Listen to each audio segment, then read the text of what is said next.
Masu kallon mu assalamu alaikum, barkanmu da sake kasancewa a cikin shirin tafiya mabudin ilimi na sashen Hausa na gidan rediyon kasar Sin wato CRI. Kamar yadda kuka sani, sunana Fa'iza Muhammad Mustapha. Kusan ana cewa ilimi a kafa yake kuma na zaune bai ga gari ba. Shi yasa wannan shirin namu na tafiya mabudin ilimi ke kawo muku wasu abubuwa na ilmantarwa da ke wakana a nan kasar Sin. A yau abin da zan nuna muku shine yadda Sinawa suke fita daga su sai waya.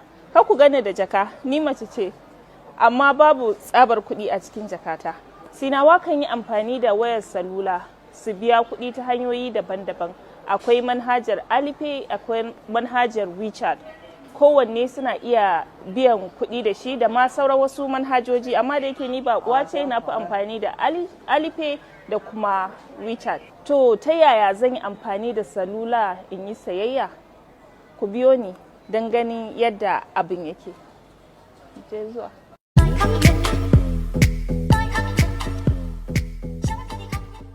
Tom, na fito ne in yi kalle-kalle kuma in ɗan yi saye-saye. Don haka yanzu ina son ne in sha naicha wato milk tea, shayi ne da ake hada shi da madara. Ina son wannan shayi. Da haka bar ku ga yadda zan sayi naicha a nan. Ni hao.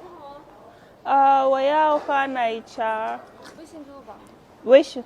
Bari nuna muku yadda zan biya. Ta tambaye ni da WeChat zan biya wato wishin, na ce mata da wishin zan biya. Bari ku ga yadda zan biya. In na bude WeChat, ya bude, sai in nemo wurin da zan biya kuɗi. Gashi nan. Na biya yuan 11.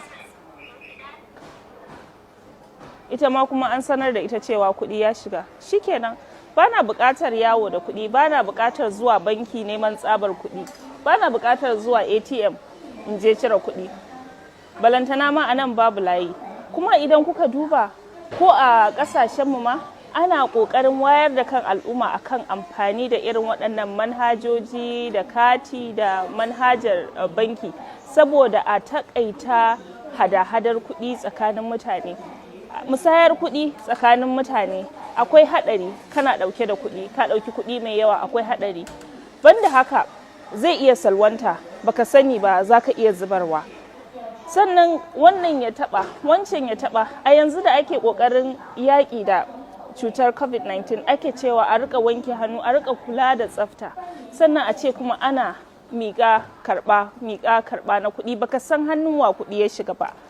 Kai ma ya shiga hannunka, sannan kai ma zai fita daga hannunka. Ni a gani na mu rungumi hanya mafi sauƙi na amfani da kuɗi, na amfani da manhaja domin mu samar ma kanmu sauƙi kamar yadda na samar ma kaina sauƙi yanzu a nan ƙasar Sin. Ga na yi ɗina an gama. Shikenan. Kun ga dai ban cire tsabar kuɗi ba ko? Na gama, na sai abin da zan saya. To duk inda zan je sai in yi wata ban ga tsabar kuɗi da idona ba, sai in yi wata, in fi wata ba riƙe tsabar kuɗi a hannuna ba.